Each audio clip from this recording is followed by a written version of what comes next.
ஹே என்னடா பண்றீங்க? அண்ணன் வந்திருக்குண்டா. இது என்ன இது?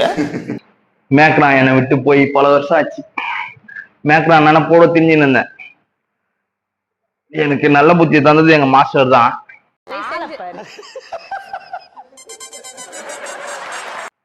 ஜிம்ல இன்னும் சேர்த்தாரு. இப்ப மேக்ரா மறந்து 2 வருஷம் ஆச்சு.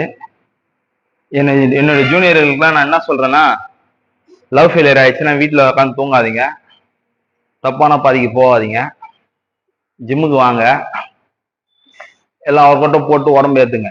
சரி, இப்படி ரீல் விடுறியே, இந்த ஊர்க்காரங்க எல்லாம் நம்புறாங்களா?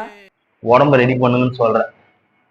உங்க உடம்ப நீங்க பாத்துக்குங்க, உங்க ஆரோக்கியத்தை உங்க உடம்பு பாத்துக்கும். அவர் ஏன் இப்படி ஆயிட்டாரு? அதான் எங்களுக்கும் புரியல. நான் யாருன்னு கேட்டுட்டு இருந்த இவனை யாரோ இவன் உள் மனசுக்குள்ள புகுந்து பாடி ஃபில்டர் நம்ப வச்சிருக்காங்க.